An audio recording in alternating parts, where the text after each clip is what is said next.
E=2π√L/G। ये फॉर्मूला कैसे आता है? तो इसके ऊपर क्लास 11th में दो टाइप से क्वेश्चन बन सकते हैं। एक तो हम इसकी सत्यता की जांच कर सकते हैं कि फॉर्मूला डायमेंशनली करेक्ट है या नहीं है, विमीय दृष्टि से ये फॉर्मूला सही है या नहीं है। दूसरा, ये जो क्वेश्चन आता है तो कुछ रिलेशन दिए हुए होते हैं कुछ चीज़ों में कि रिलेशन अपने को फाइंड करना होता है। ठीक है, दोनों ही क्वेश्चन करेंगे, लेकिन अभी लेते हैं हम सत्यता की जांच। ठीक है,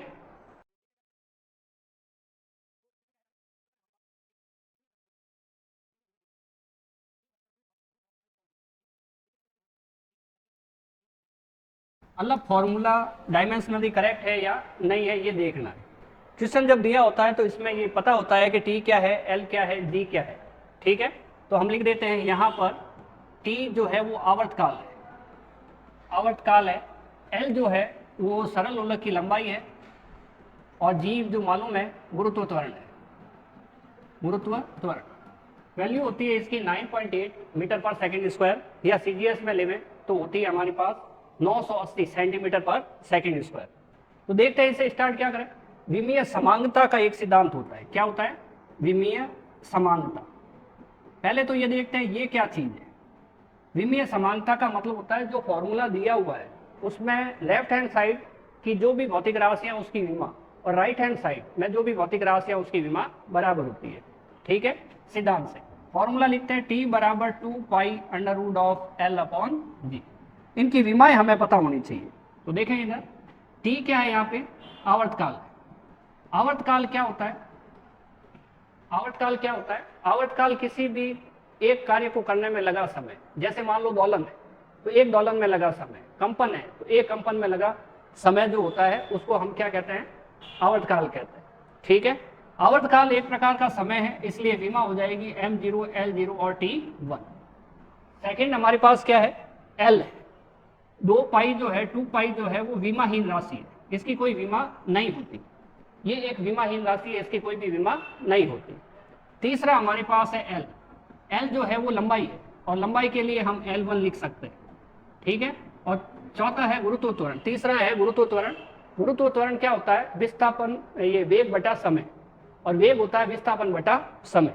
तो इस तरह से इसकी जो विमा हो जाएगी वो m0, L1 और T-2 हो जाएगी। नहीं पता है तो हम मात्रक से भी इसकी विमा निकाल सकते हैं, मीटर पर सेकंड स्क्वायर। ठीक है, तो मीटर पर सेकंड स्क्वायर अगर विमा हो जाती है तो मीटर के लिए L1 और सेकंड स्क्वायर के लिए T-2। तो ये हो गया। अभी हमें क्या करना है? विमीय समांगता का सिद्धांत का उपयोग करना है। इसके लिए क्या काम करें? लेफ्ट हैंड साइड की विमा और राइट हैंड साइड की विमा को बराबर करें। अगर बराबर आ जाती है तो सूत्र सही है, नहीं आता है तो सूत्र सही नहीं है। देखो टी क्या चीज है, और इसके लिए हम क्या लिख सकते हैं? m0, L0, T1। 2π क्या है? विमाहीन है, इसको हमें लिखने की जरूरत नहीं है, तो हम इसके बारे में कुछ नहीं लिखेंगे।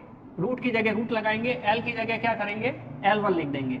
चाहे तो हम m0, T0 भी लगा सकते हैं, लेकिन अभी नहीं लगा रहे। और नीचे है हमारे पास L1, T-2। ध्यान से देखें, L1 से L1 कैंसिल हो जाएगा, और m0, L0 और T1 क्या रहा? रूट ऑफ L1 से L1 कैंसिल हो गया। m को लिखने की जरूरत नहीं है। m अगर लिखेंगे तो हम m0 लिखेंगे, L लिखेंगे तो 0 लिखेंगे, और T ऊपर आएगा। T ऊपर आएगा तो इसका साइन चेंज हो जाएगा, प्लस का 2 हो जाएगा। अब प्लस का 2 है और ऊपर क्या है? रूट है। अगर रूट है तो रूट और स्क्वायर दोनों कैंसिल हो जाएंगे, और हमारे पास फाइनली बचेगा m0, L0 और T0, T1। तो अगर ये बचता है तो हम क्या लिखेंगे? m0, L0 और T1। देखते हैं क्या लेफ्ट हैंड साइड और राइट हैंड साइड की विमाएं बराबर है? बिल्कुल बराबर है, दोनों m0, m0, L0, L0 और T1 तो T1। इसका मतलब ये जो फॉर्मूला हमें दिया हुआ है वो विमीय दृष्टि से बिल्कुल सही है। अगर यहाँ पे कुछ गड़बड़ आती है तो पहला काम हमारा होता है इसको वापस चेक करें कहीं हमने गलती तो नहीं कर दी। अगर गलती नहीं की है और फिर भी अलग अलग आ रहा है, इसका मतलब दिया गया सूत्र विमीय दृष्टि से सही नहीं है। ये जो चीज है, इसके बाद में हमें हमेशा एक स्टेटमेंट लिखना चाहिए कि अतः, यहां लिख देते हैं, अतः दिया गया सूत्र विमीय दृष्टि से सही है, यानी कि ये सूत्र सत्य है। अब यहाँ पे एक शब्द हमने काम में लिया है, विमीय दृष्टि से।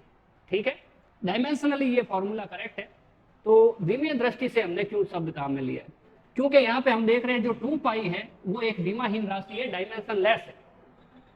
तो 2 पाई के बारे में हम कुछ नहीं बोल सकते सही है या गलत है, क्योंकि जब इसकी डायमेंशन ही नहीं है तो इसके बारे में करेक्ट और इनकरेक्ट के बारे में कैसे बताएं?